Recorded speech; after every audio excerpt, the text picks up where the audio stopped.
everybody, my name is Michael, and I won the Wargames Illustrated 4,000 likes Facebook contest. Like most people, I just clicked like and didn't really expect anything out of it. This is Charlie, he's excited to be on video, right Charlie? And this is Jack the cat. So I didn't really expect anything out of it, and I was super surprised when I got the email from the Wargames Illustrated staff that I had won. It was pretty crazy. I don't think I've ever won anything this big before. So I was really excited. I looked at the pictures of everything that they were sending. I was really excited. Wargames Illustrated is a magazine out of UK. They do a lot on historical wargaming, fantasy, sci-fi, steampunk. They have everything in it. So if you haven't seen this in your hobby shop, tell them to get it. Pick up a copy. Awesome magazine. I have a huge stack of these in my basement. I love reading them. Even if it's something that you personally don't game in, you can always get inspiration for your other games. Check out the awesome paint jobs, the thoughts by people like Alessio Cavatore. I actually won a free copy of the March 2015 issue, which is awesome. I'm going to read this first thing. So you can see I have a huge table of stuff in front of me here right now. I'm going to go through each one, tell you a little bit about what I know about it. I'll give you some of my thoughts on it. So today I got a box in the mail from Nottingham, the mecca of wargaming, and I opened it up and then all of this stuff was on my table like 10 minutes later. It was really cool. So let's check out everything here. I apologize, I am American, so any mispronunciations, just forgive me please. So let's start off up here in the front. So there's a book here by Sam Mustafa, and like I said, I'm American. I believe it's called Blucher. He is a German general from the Napoleonic period. Napoleonics being my favorite and my original time period in historical wargaming. So I'm eager to check this one out, give it a read, look at what he's done. I know he wrote Longstreet as well, which I'm very interested in. So I'm really excited to check this out. And then there is also a 100 Days expansion for this. These are battle cards, I believe, that you use in the game. So I don't know too much about this yet, but I'm really excited to check it out.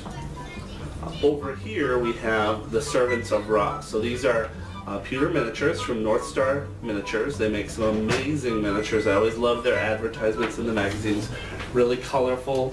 And as you can see here, these are Egyptian models, and there's actually a mummy in here. Some priests with fezzes on, and then some cultists with some robes on. Awesome models there for the Osprey Steampunk Skirmish Wargaming in Her Majesty's name. So I'm excited to check out those guys, get those painted up, and use them in one of the games that we have going. Right here we have English Army models from 1415 to 1429, Agincourt to Orleans, I would say. It's probably French, so it's different, but these are some awesome Perry Miniatures models. Perry's being the Perry brothers. They make some amazing models for all time periods, as well as having produced some of the best GW models from their lines for, I believe, 30 years. So they are my top on my list of favorite modeling guys. So I check them out on Facebook all the time. These I'm going to put together and start using right away. They look awesome, and I love all of their models for World War II as well. Right here in front of me, we have bolt action models from Warlord Games, bolt action being my current love. These guys are the Soviet infantry with winter gear on. These are really hotly anticipated. There's a bolt action Facebook group. Everyone is talking about them, so I'm really excited to get my hands on these guys and start putting them together. I'm putting together actually a Soviet naval infantry army, and these guys are going to go in there as conscripts, as well as maybe some support from another division. M18 Hellcat, US tank destroyer from Warlord Games again. Awesome resin tank model. I love their resin tanks.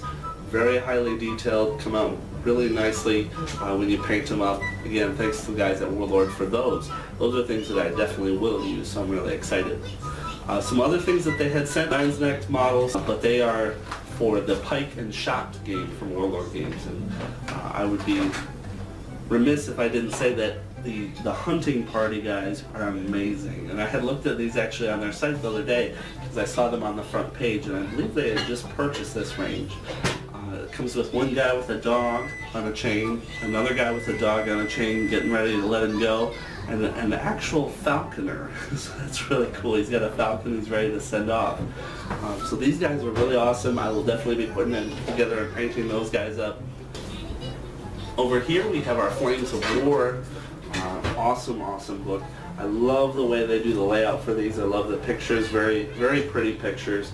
The rules, as always for Flames of War, really tight, really good, so I'm excited. That's an awesome prize by itself. With that came a whole platoon of Shermans, 5 Shermans, plastic models, great new Flames of War plastic models, so I'm excited for those as well. Over here we have our To the Last Man World War I skirmish. I haven't really done, I was telling my friend the other day actually, I don't know a whole lot about World War I, and it is kind of in the forefront right now for a lot of historical wargamers because I believe it is the centennial of that war. And so this is really interesting to me. It's written by Chris Piers. I'm going to check this out. World War I is something that I think is going to be coming around quite a bit with games coming up, so I'm going to check this one out. It looks really great. Tons of awesome pictures. Skirmish wargaming obviously is pretty awesome because you don't need a whole lot. You don't have to do a whole lot of painting for it. Last but certainly not least here is our World War II Barbarossa night game from, Zvezda, I believe a Russian company. Looks really great here. It's a war game, a tabletop war game with plastic models, all kinds of markers, unique hex terrain, so it looks really great. They did send me March 2015's issue of Wargames Illustrated. I love the magazine. A couple issues ago they had How to Make an Ironclad. That was one of my favorite articles. But they oftentimes have articles in here by Alessio, by other awesome authors, and then they even have a shout out to Cigar Box Battles, who I just bought one of their sweet mats here. So thanks again to Wargames Illustrated. Really great. Very happy with all of this, and I will definitely say thank you again.